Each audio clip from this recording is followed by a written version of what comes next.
The glare of the spotlights was blinding, but I was used to it by now.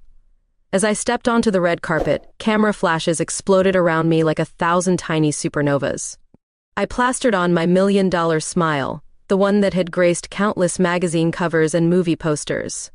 Eva Sinclair, America's sweetheart, the girl next door who'd made it big.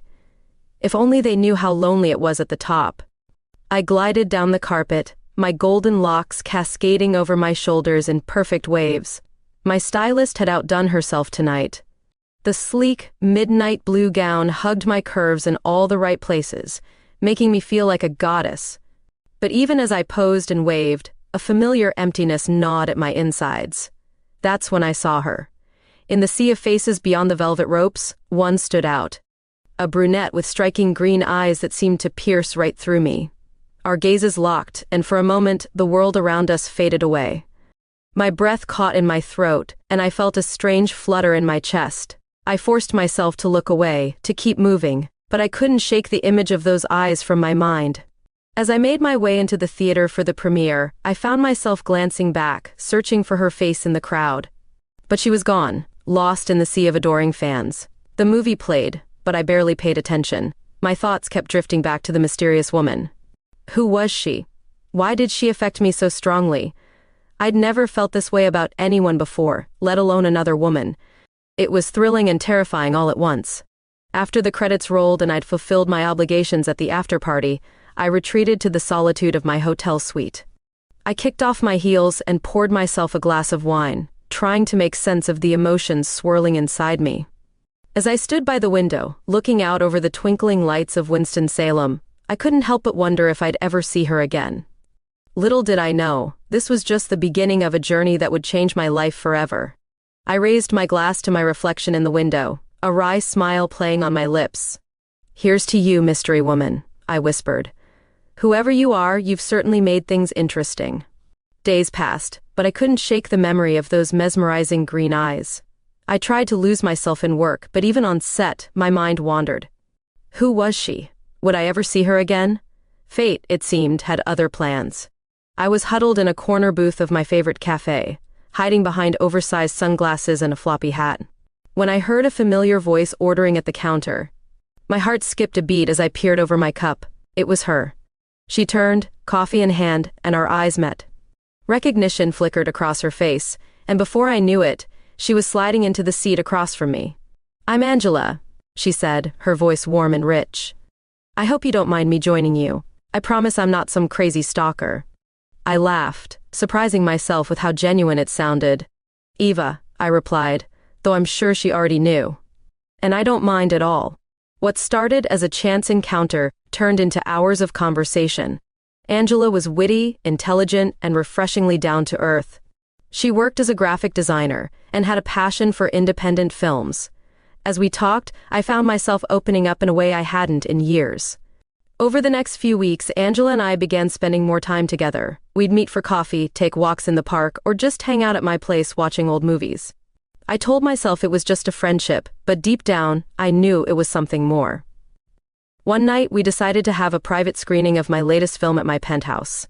As we settled onto the couch, I was acutely aware of how close we were sitting. The lights dimmed, and the movie started, but I could barely focus on the screen. Halfway through, I reached for the popcorn at the same moment Angela did. Our hands brushed, and a jolt of electricity shot through me. We both froze, our fingers tangled together in the bowl. Slowly, I turned to look at her, my heart pounding. Angela's eyes were wide, her lips slightly parted. I could see the same desire I felt reflected in her gaze. For a moment, neither of us moved, caught in a silent dance of anticipation. Then, almost imperceptibly, she leaned in closer. My breath hitched as I felt the warmth of her body, smelled the subtle scent of her perfume. Every nerve in my body was on high alert, screaming for me to close the distance between us. But fear held me back. What if I was reading this all wrong? What if this ruined our friendship? What about my career? As if sensing my internal struggle, Angela slowly withdrew her hand, a flicker of disappointment crossing her face. The moment passed, and we both turned back to the movie, an unspoken tension hanging in the air between us. As the credits rolled, I couldn't help but wonder what might have happened if I'd been braver. Would she have kissed me? Would I have kissed her back? These questions haunted me long after Angela had gone home. As I lay in bed that night, staring at the ceiling, I realized I was standing on the edge of something life-changing. The question was, did I have the courage to take the leap? The tension between Angela and me was palpable after that night. We continued to see each other, but there was an undercurrent of electricity in every interaction. I found myself hyper-aware of her presence. Noticing little things I'd overlooked before, the way her eyes crinkled when she laughed, how she tucked her hair behind her ear when she was nervous. One evening, I invited Angela over to my penthouse, ostensibly to discuss a fan project she was working on. As I opened the door, my breath caught in my throat. She stood there, bathed in the soft glow of the hallway lights, looking absolutely stunning in a simple black dress. "Come in," I managed, stepping aside to let her pass. As she brushed by me, I caught a whiff of her perfume and my heart raced. We settled on the couch, a respectable distance between us, and I poured us each a glass of wine. As we talked, I found myself getting lost in her eyes, barely registering the words coming out of her mouth. The wine loosened our inhibitions, and gradually, we inched closer to each other. During a lull in the conversation, I noticed Angela staring at my lips. The air around us seemed to thicken, charged with unspoken desire. I licked my lips nervously, and her eyes darkened. "Ava," she whispered, her voice husky.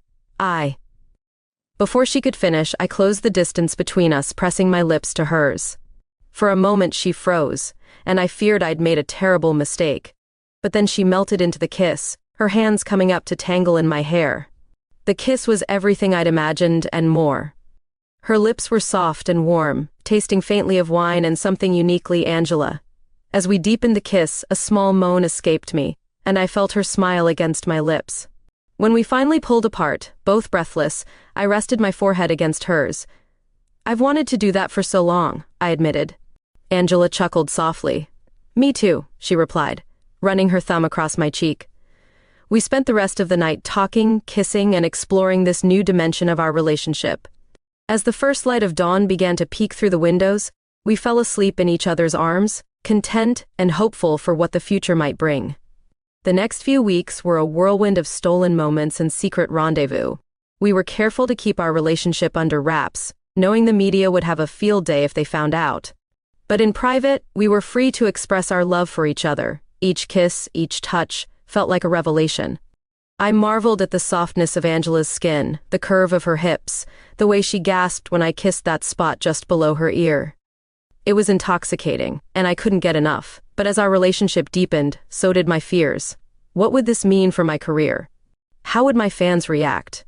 The entertainment industry wasn't always kind to those who didn't fit the mold, and I worried about the backlash we might face. Angela, sensing my inner turmoil, was endlessly patient and understanding. "We'll face it together," she'd say, squeezing my hand reassuringly. Her unwavering support gave me strength, but the nagging doubts remained. As I lay in bed one night, Angela sleeping peacefully beside me, I realized I was at a crossroads. I was happier than I'd ever been, but I knew that soon I'd have to make a choice between my love and my career. The thought terrified me, but as I looked at Angela's serene face, I knew that whatever happened, she was worth it. Little did I know, fate was about to force my hand in ways I never could have imagined. As our relationship blossomed in secret, Angela and I became experts at stealing moments together. Every shared glance, every brush of hands in public, felt like a delicious conspiracy. But it was never enough. We craved more time, more intimacy, more of each other. That's how we found ourselves at a secluded beach house for a weekend getaway. As I watched Angela unpack, the sunlight streaming through the windows kissed her skin, and I was struck by how beautiful she was. Not just physically, but in her essence, her kindness, her wit, her passion. "What?" she asked, catching me staring. I crossed the room and took her in my arms. "Just thinking about how lucky I am," I murmured, before capturing her lips in a tender kiss. The kiss deepened, and soon we were stumbling towards the bed, hands roaming, breath quickening. As I lowered Angela onto the soft sheets, I paused, drinking in the sight of her. Her chestnut hair fanned out on the pillow, her green eyes dark with desire. Slowly, reverently, I began to undress her. My fingers trembled as I unclasped her bra, revealing the soft swell of her breasts. The patterned, comfortable velvet undergarments she wore were a stark contrast to the silky lingerie I was used to seeing in my industry. Somehow, this made the moment even more intimate, more real. "You're gorgeous," I breathed, trailing kisses down her neck, across her collarbone, lower still. Angela arched into my touch, a soft moan escaping her lips. What followed was a dance of exploration and discovery. We took our time, mapping each other's bodies with fingers and lips, learning what made the other gasp and shiver with pleasure. It was tender, passionate, and more intense than anything I'd ever experienced. Afterwards, as we lay tangled in the sheets, our bodies still humming with residual pleasure, I felt a sense of completeness I'd never known before. This wasn't just physical attraction or infatuation, this was love, deep and true. "I love you, Angela," I whispered, the words slipping out before I could stop them. She propped herself up on an elbow, her eyes searching mine. For a heart-stopping moment, I feared I'd said too much, too soon. Then her face broke into a radiant smile. "I love you too, Eva," she replied, sealing the declaration with a kiss. The rest of the weekend passed in a blissful haze of lovemaking, long walks on the beach, and intimate conversations. We talked about our hopes, our fears, our dreams for the future. For the first time, I allowed myself to imagine a life where I could be open about who I was and who I loved.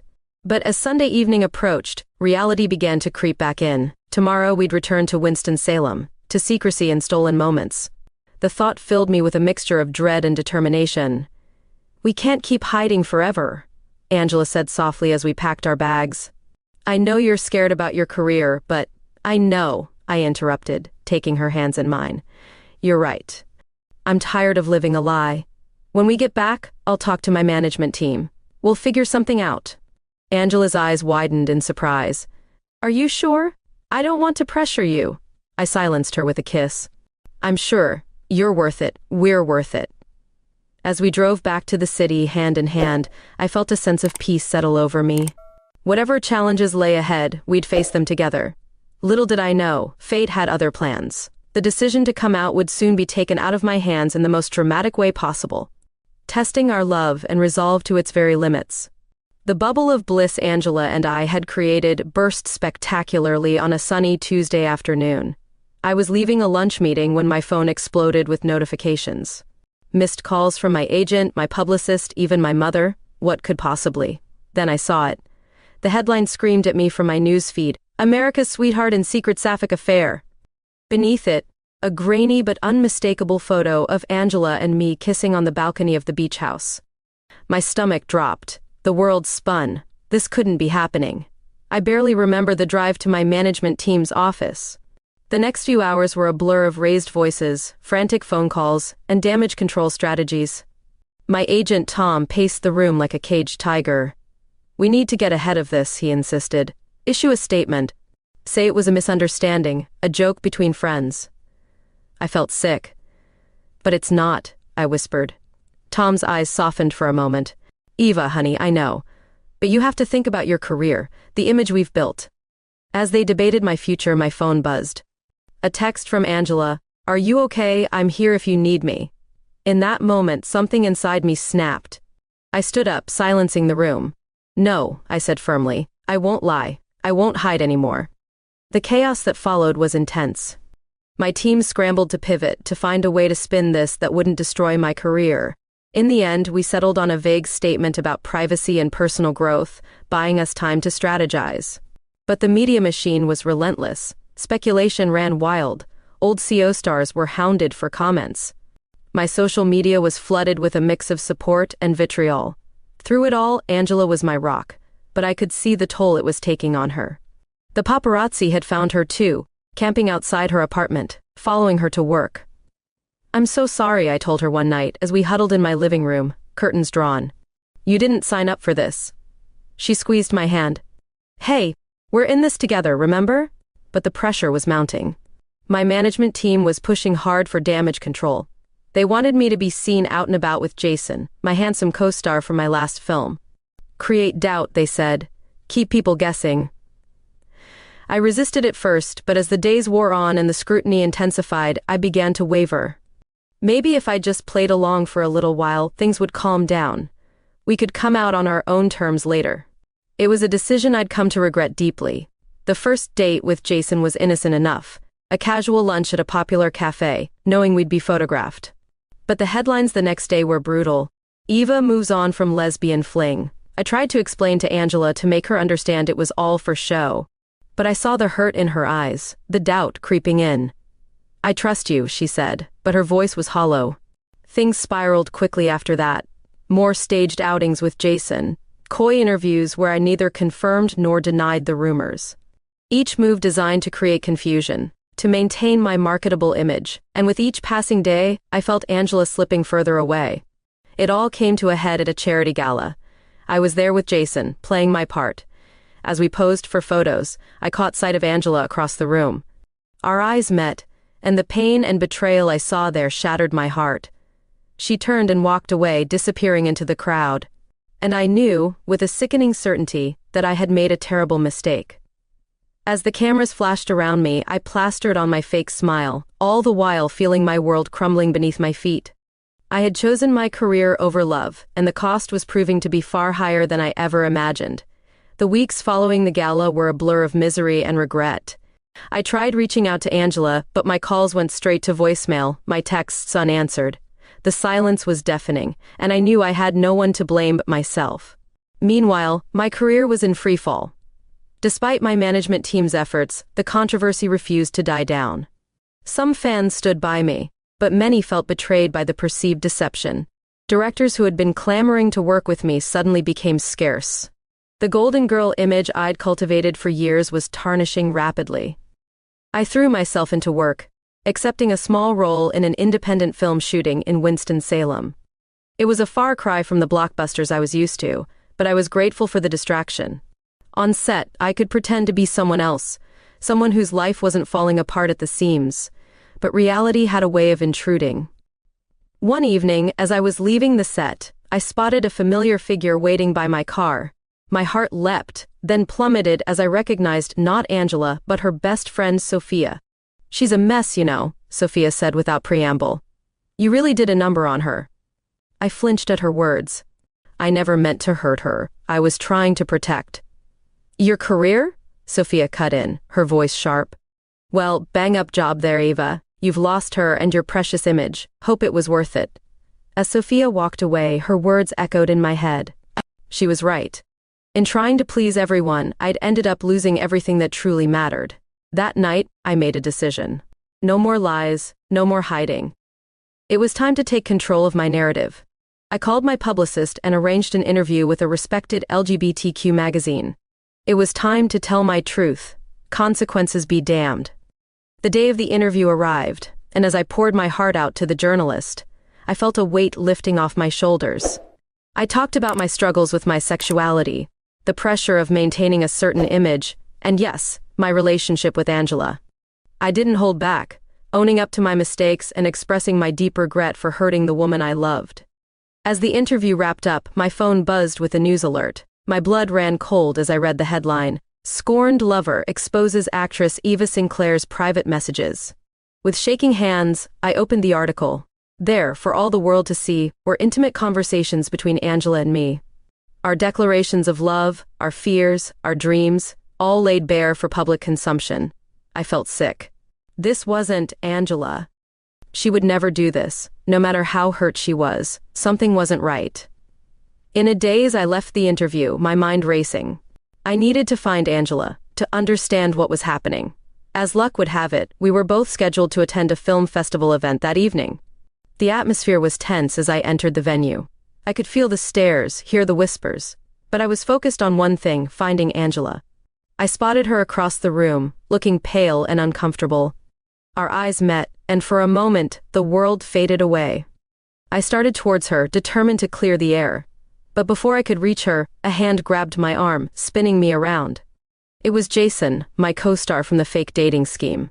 "Eva, baby, there you are," he said loudly, clearly playing to the watching crowd. "I've been looking everywhere for you." I tried to pull away, but his grip tightened. "Jason, please, not now," I hissed. "Come on, Eva," he insisted, his smile not reaching his eyes. "Give the people what they want." Something in me snapped. Months of fear, guilt, and frustration boiled over. I wrenched my arm free and shoved him away. "No," I shouted. "I'm done pretending. I'm done living a lie." the room fell silent. All eyes were on us, including Angela's. In that moment, as our gazes locked across the crowded room, I knew what I had to do. It was time to fight for what really mattered. I took a step towards Angela, my heart pounding, but before I could reach her, chaos erupted. Someone, I couldn't see who, pushed past me roughly. There was a shout, a flash of movement, and then the sharp crack of a slap echoed through the stunned silence. The sting of the slap lingered on my cheek, but the emotional pain far outweighed the physical. Angela stood before me, her hand still raised, her eyes brimming with tears. The room around us was in chaos, but all I could see was her. "How could you?" she whispered, her voice breaking. "Those messages, our private moments." Realization dawned. "Angela, I didn't leak those messages. I would never—" "It wasn't her," a voice cut through the commotion. We turned to see Sophia, Angela's best friend, stepping forward. "It was me. I hacked Angela's phone and leaked the messages." The confession sent shockwaves through the room. Angela stumbled back, confusion and betrayal written across her face. "Sophia? But why?" Sophia's composure cracked. "Because I love you, Ange. I always have. I thought if I could break you two you up." As security escorted Sophia away, I turned back to Angela. The hurt in her eyes was palpable, but there was something else there too, a flicker of hope. "Eva," she said softly, "I'm so sorry. I should have trusted you." I took her hands in mine, ignoring the flashing cameras around us. "No, I'm the one who should be sorry. I was a coward. I chose my career over us, and it was the biggest mistake of my life." Taking a deep breath, I turned to face the crowd.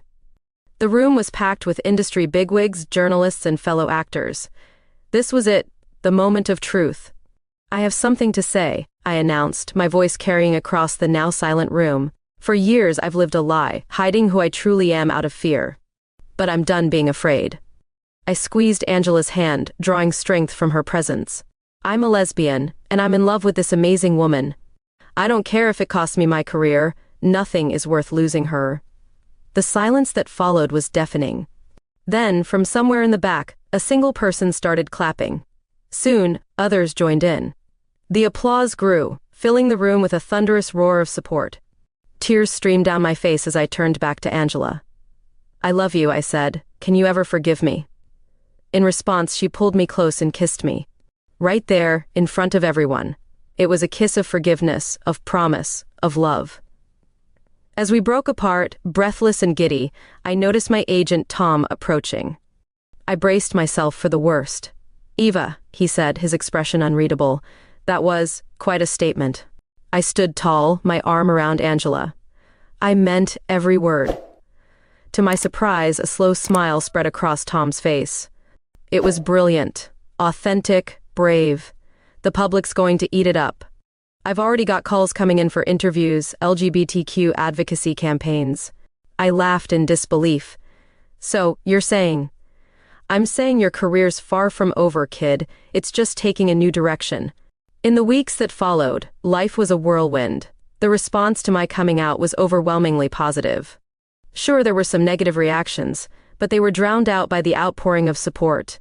Angela and I moved in together, no longer hiding our love. I threw myself into LGBTQ activism, using my platform to advocate for acceptance and equality, and to my surprise, my career flourished. Directors sought me out for complex, challenging roles I never would have been offered before. 1 year later, as Angela and I stood hand in hand on another red carpet, this time for a film where I played a queer character, I marveled at how much had changed. The fear that had once consumed me was gone, replaced by a deep sense of peace and authenticity.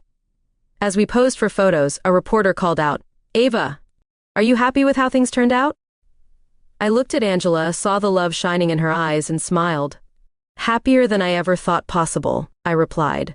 "This is who I am, and I wouldn't change it for the world." With that, I pulled Angela close and kissed her. Cameras be damned.